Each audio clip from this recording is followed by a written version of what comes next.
Hello learners, once again welcome back to my channel that is NTNet Paper to Education. As per new syllabus, once again I am with you. I hope you have got all your concepts clear up till now, whatever we have actually learned together. Today we are going to understand unit number third उसका जो B division है उसमें ये topics हम पढ़ने वाले हैं. The topics are approaches to intelligence from unitary to multiple approach. फिर उसमें आता है concept of social intelligence, multiple intelligence और इमोशनल इंटेलिजेंस. उसके साथ साथ हम थियरीज भी पढ़ेंगे इंटेलिजेंस की which is given by Sternberg, Gardner and Guilford. Then after this unit also deals with assessment of intelligence, concept of problem solving, critical thinking, metacognition and creativity.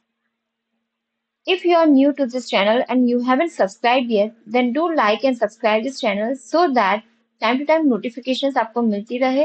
और अगर आप लाइक करेंगे वीडियो तो मुझे भी थोड़ी मोटिवेशन मिलेगी that no whatever hard work I am doing, it is only for you and it is actually helping you for your examinations preparation. So without further ado, let us start with today's session. Approaches to intelligence, that is from unitary to multiple. देखो ये पूरी जो topic है जो unit number हमारा जो unit 3 है, unit 3 उसका जो बी पार्ट है उसमें हमें ये सारे अप्रोचेस पढ़ने हैं. यूनिटरी अप्रोच, फिर टू फैक्टर अप्रोच जो स्पीयरमैन ने दिया है, मल्टी फैक्टर अप्रोच जो थॉर्नडाइक ने दिया है, ग्रुप फैक्टर अप्रोच जो थर्स्टन ने दिया है, स्ट्रक्चर ऑफ इंटेलिजेंस जो गिल्फर्ड ने दिया है जो कि आज हम पढ़ने भी वाले हैं वो भी बहुत डिटेल में. हायरार्किकल अप्रोच है वर्नर ने दिया है, बर्ट वर्नर ने. Fluid crystallized ability theory, that also we are going to study. Information processing theory of intelligence, a theory or approach of multiple intelligence by Gardner. So one by one we are going to study each of them. The very first one, that is unitary approach. The proponent of unitary approach is Alfred Binet.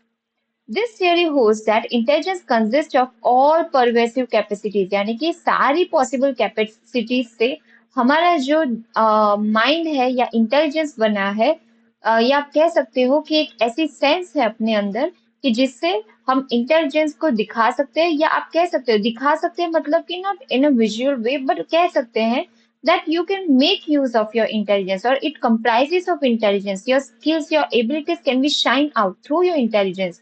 So, what is intelligence? Then we can say that it is such sort of phenomena wherein it consists of all possible capacities that is lying within an individual.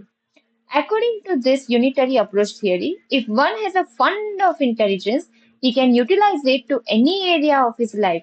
This is very true. If you are having some sort of intelligence or knowledge about any particular thing, and if यहाँ तो fund की बात की गई है यानी कि बहुत ज्यादा इंटेलिजेंस है आपके अंदर या नॉलेज है आपके अंदर, तो definitely you can make use of all those knowledge and thereby what you can do, you can actually utilise that in any area of your life.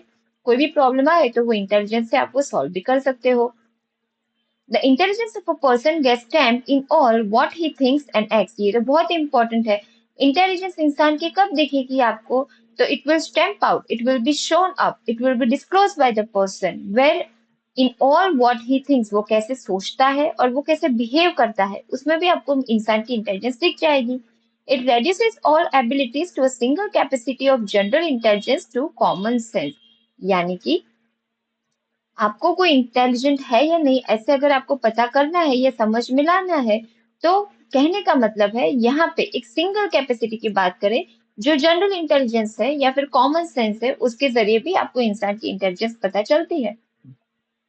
This would imply that they are all perfectly correlated and would make no allowance for the unevenness of people, that is, ability along different lines. Intelligence is a general ability made up of several different abilities. देखो intelligence क्या है, तो एक most important यहाँ पे line है, वो एक जनरल एबिलिटी है जो कि सबके अंदर होती है, बट अलग अलग एबिलिटी से बनी हुई वो एक जनरल है. यानी कि एक जनरल एबिलिटी तो इंसान के अंदर है पर वो it is made up of different abilities, वो कॉम्बिनेशन है अलग अलग एबिलिटीज का और फिर एक जनरल एबिलिटी इंसान की बनती है जिसे आप कॉमन सेंस भी कहते हो. तो वो अलग अलग एबिलिटीज कौन सी है, तो वो ये है रीजनिंग की कैपेसिटी हो, कॉम्प्रिहेंशन की हो, किस तरीके से चीजों को देखता है, that is comprehension. Clear direction of thoughts, clarity है, विजन है, मिशन है, थॉट प्रोसेस क्लियर है, self critical thinking, self analysing ability, ये सारे इंसान में अगर है तो फिर एक वो पर्टिकुलर वे में बिहेव भी करता है और एक्ट भी करता है, उस तरीके से वो सोचता भी है। फिर सेकेंड है टू फैक्टर अप्रोच। वो प्रीवियसली था वो यूनिटरी अप्रोच था। ये है टू फैक्टर। यूनिट का मतलब होता है वन, यानी यूनिटरी अप्रोच मतलब one, one particular thing.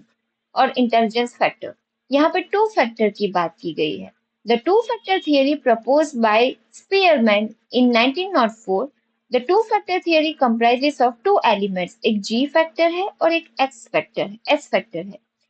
The theory maintained that all intellectual activities share a single common factor called G, जो कि हम कह सकते हैं जनरल है, जो कि सभी में देखने को मिलता है। एक कॉमन फैक्टर लिया गया है, जी नाम दिया गया है स्पीयरमैन ने, which is characterized as mental energy.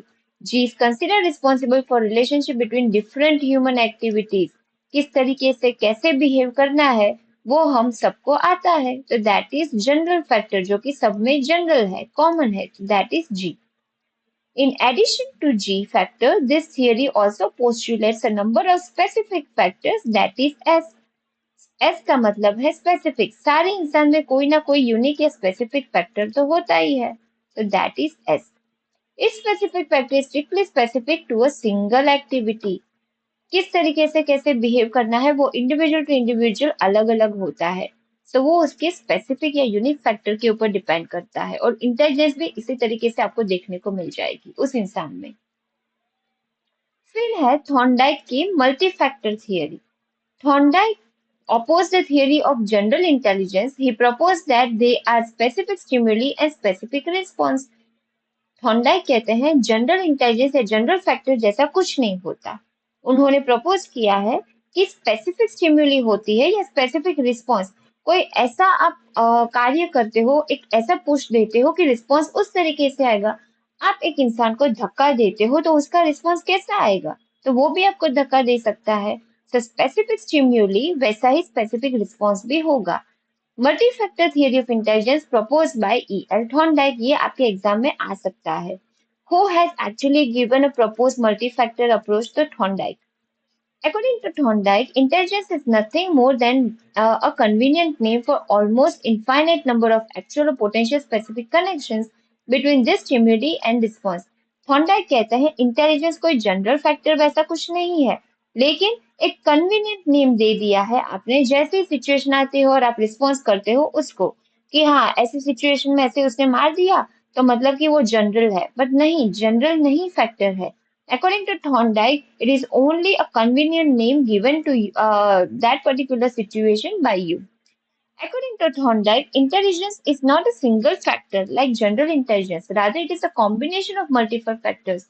Thorndike कहते हैं इंटेलिजेंस जो है वो बहुत सारी चीजों से या फैक्टर से बनी है, सिर्फ एक जनरल फैक्टर से नहीं। तो कौन से फैक्टर्स है, तो उन्होंने वो फैक्टर्स को डिवाइड किया है। एब्स्ट्रैक्ट इंटेलिजेंस होता है, कॉन्क्रीट या टेक्निकल इंटेलिजेंस होता है, और सोशल इंटेलिजेंस। ऐसे थ्री फैक्टर्स में उन्होंने इंटेलिजेंस को बाइफरकेट किया है। फिर ग्रुप फैक्टर अप्रोच है। Guys, let me tell you, all these approaches only you will have to go through the basic concept and the proponent और किन्होंने ये प्रपोज किया है, that much only. डिटेल में आपको जानने की जरूरत कोई कोई थियरी में ही है, वो हम डिटेल में करेंगे। बाकी जो बेसिक है जो एग्जाम में पूछा जाता है, that I have came up with this PPTs, और वो भी टू द पॉइंट। सो ज्यादा मेहनत मत करना, जो जो इम्पोर्टेंट है डिटेल में है, that I am going to teach you in detail way, पर जिसकी ब्रीफ में जरूरत है उसका मैं ब्रीफ ही लेके आई हूँ, ठीक है। Now group factor approach, it is propose by Louis S Thurston. Group factor approach जो थर्स्टन ने दिया है, that is what all about. This approach focuses upon 9 different primary factors. ये 9 फैक्टर्स के ऊपर बात करते हैं। दिस प्राइमरी फैक्टर्स कौन से हैं? They are independent of each other. ये एक दूसरे से इंडिपेंडेंट है, यानी कि एक का रिलेशन दूसरे के साथ है नहीं।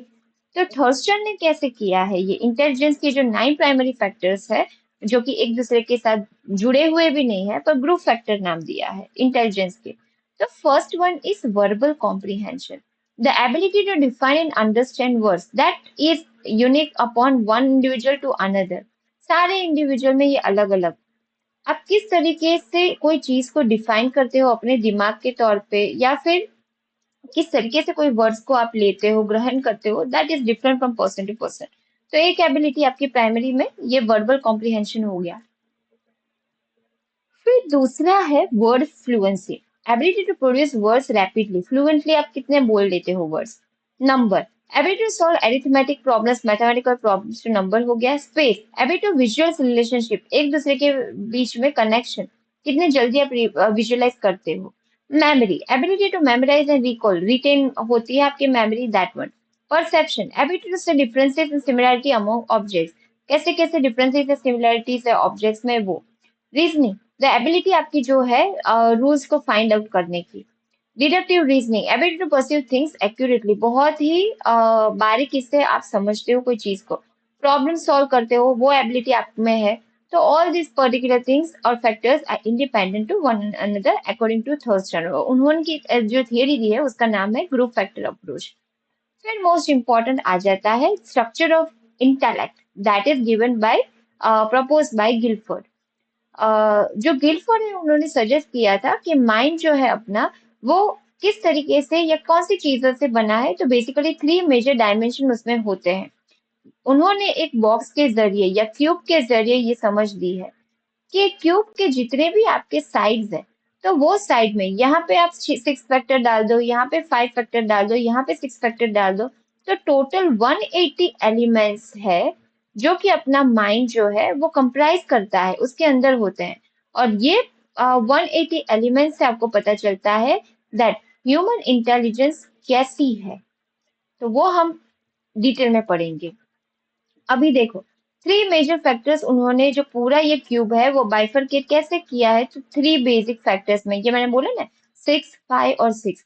तो उसमें आता है एक ऑपरेशन कॉन्सेप्ट, एक मटेरियल और कंटेंट, और तीसरा है प्रोडक्ट।